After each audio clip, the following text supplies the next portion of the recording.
profiter davantage de cette vidéo, il est conseillé de faire une capture d'écran, répondre aux questions avant de voir la vidéo et s'il le faut, reprendre l'exercice après avoir visionné la vidéo. C'est un exercice spécial sciences mathématiques. Donc pour les sciences physiques, c'est un exercice hors programme pour les sciences physiques. De quoi s'agit-il?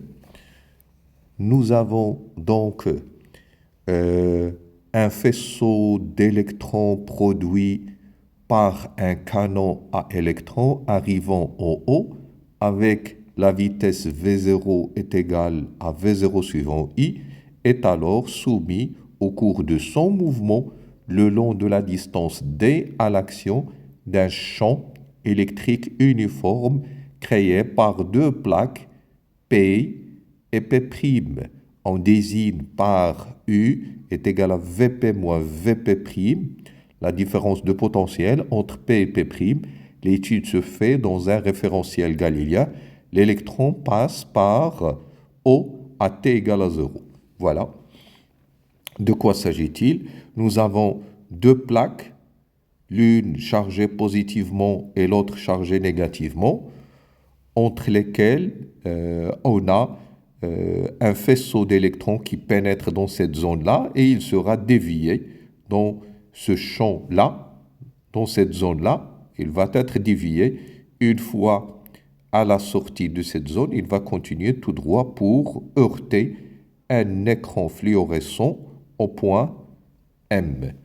Alors la première question, montrer que l'équation de la trajectoire est donc, montrer que l'équation de la trajectoire, c'est y est égal à E fois U sur 2 L fois M fois V0 au carré, le tout fois X carré. Très bien. Alors, commençons par un petit rappel.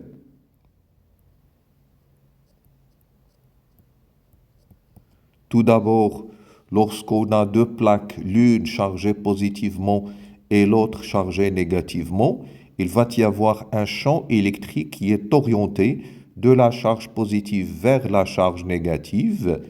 Et ce champ électrique, c'est un champ électrique uniforme dont l'intensité est donnée par la relation U sur la distance entre les deux plaques. Dans notre cas, la distance entre les deux plaques, c'est L. Donc ça, c'est une relation que l'on doit connaître.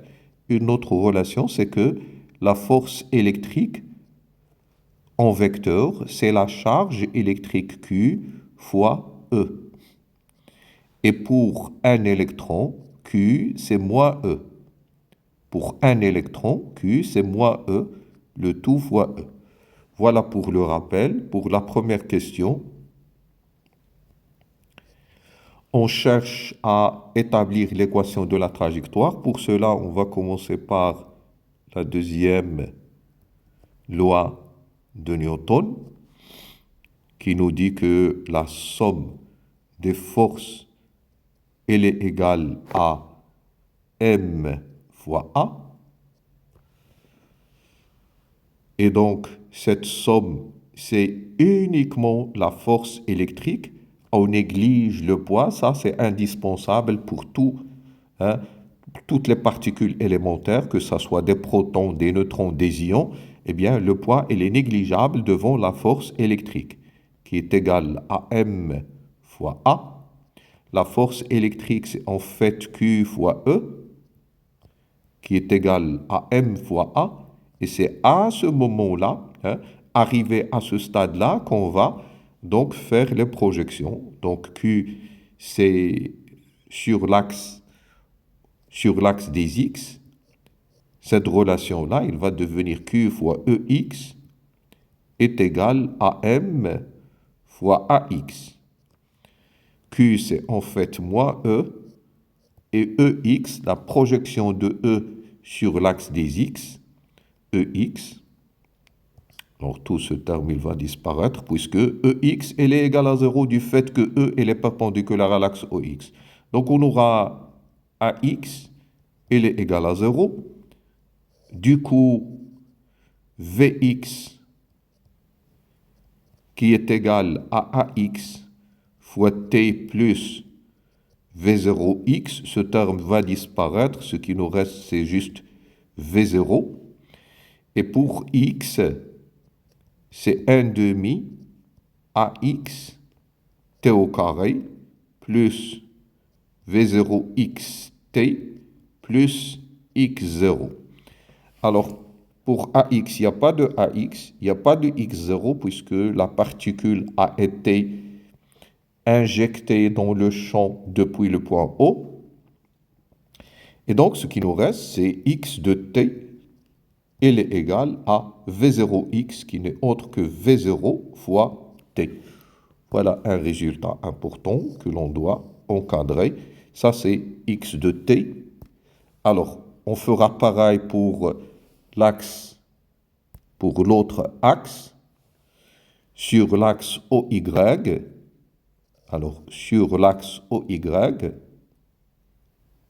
on va raisonner de la même façon. Donc, c'est Q fois EY est égal à M fois AY.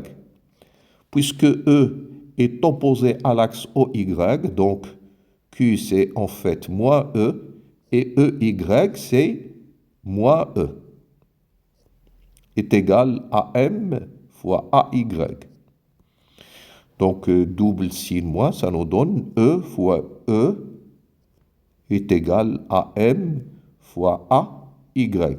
Et parce que E il est égal à U sur L, donc cela nous permet de dire que AY est égal à E fois U sur M fois L. Voilà pour l'expression de AY. Résultat important qui va nous permettre d'écrire que VY est égal à Y fois T plus V0Y. Alors, l'électron pénètre dans le champ électrique de façon perpendiculaire à l'axe OY, donc V0 il est perpendiculaire à l'axe OY, et par suite, il n'y a pas de V0Y. Donc finalement, VY est égal à AY, c'est-à-dire E fois U sur M fois L fois T. Également, c'est un résultat important que l'on encadre pour aboutir à l'équation horaire Y de T. Il est égal à 1 demi A Y T au carré plus V0YT plus Y0. Alors, l'électron pénètre dans la zone à partir du point O. Il n'y a pas de Y0, il n'y a pas de V0Y. Et donc, Y de T, il est égal à AY, on l'a déjà trouvé. Donc, c'est E fois U sur 2M fois L fois... Alors, E fois U sur 2M fois L fois, alors T au carré, c'est ça, T au carré.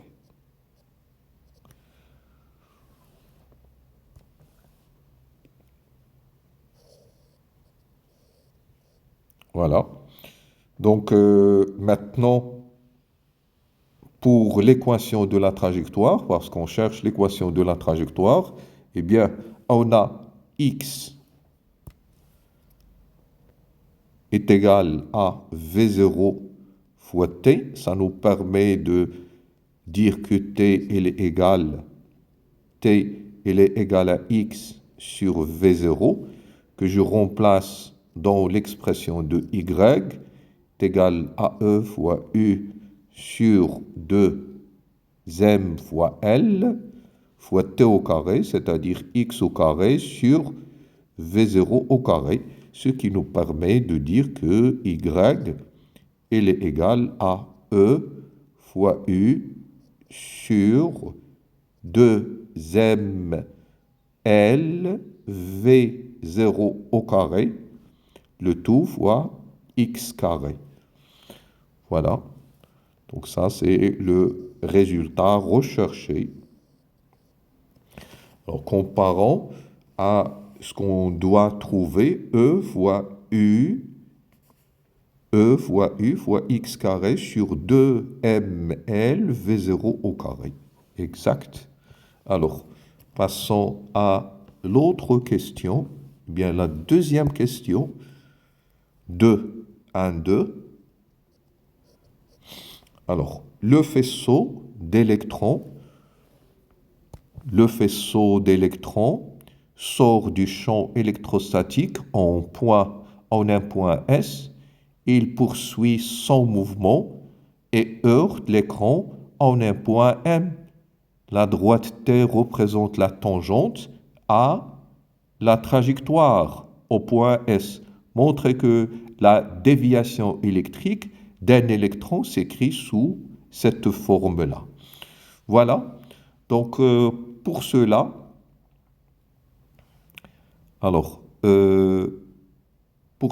on va calculer tout simplement la tangente de cet angle-là, tangente alpha. Alors, d'après la figure, tangente alpha, c'est l'opposé, c'est cette distance OM, ou bien O'M, sur cette distance qu'on a notée grande D. Donc, tangente alpha,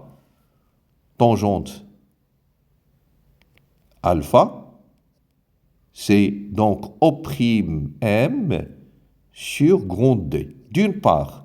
Et d'autre part, tangente alpha, c'est en fait, tangente alpha, c'est le coefficient directeur de la tangente en ce point-là. Le coefficient directeur de la tangente en ce point-là, le coefficient directeur de la tangente en ce point-là, c'est un d de y sur d de x. d de y sur d de x, d de y sur d de x, lorsque x prend la valeur petit d.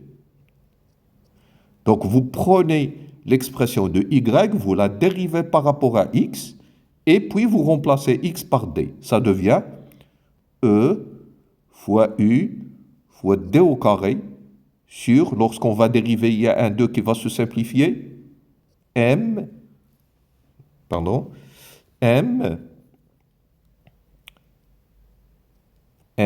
fois L fois V0 au carré. Alors, ça doit être ça. Non, il n'y a pas de carré.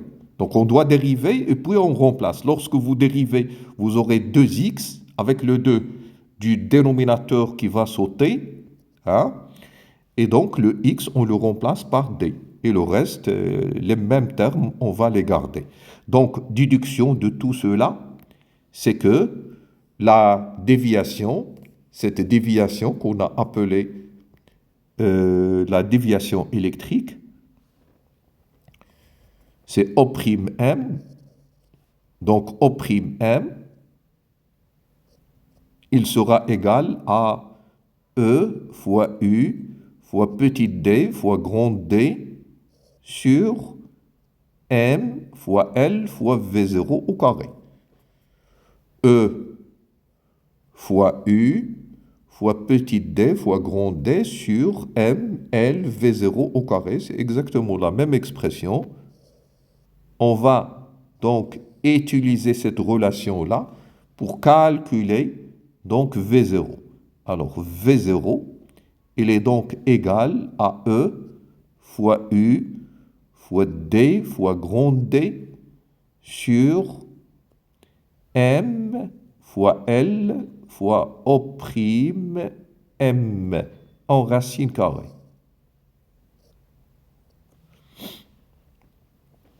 Application numérique, V0 est égal E 1,6 10 puissance moins 19 U c'est 1200, petit d c'est 6 cm, grand d c'est 30 cm, Alors, la masse, c'est 9,1 fois 10 puissance moins 31. Petit L, c'est 2 cm. Et 2 cm là. Et O'M, c'est donc 5,4 cm.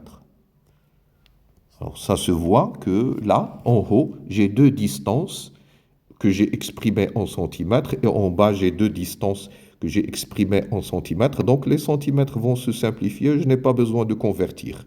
Sinon, il faut tout convertir dans le système des unités internationales. On remplace. Donc 1,6 10 puissance moins 19 que l'on doit multiplier par 1200, que l'on doit multiplier par 6 fois 30, que l'on divise par 9,1 10 puissance moins 31, fois 2 fois 5,4. Alors, ça nous donne, bon, oui, c'est une vitesse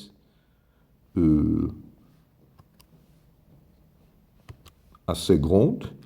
Il s'agit d'un électron. Donc, de toutes les façons, l'application numérique, ça nous donne une vitesse V0 est égale à 5,9 fois 10 puissance 7 mètres. On doit vérifier que cette vitesse, ça reste une vitesse inférieure à la vitesse de la lumière, à savoir la valeur 3,10 plus 8 mètres par seconde. Voilà, donc c'est tout pour cette vidéo.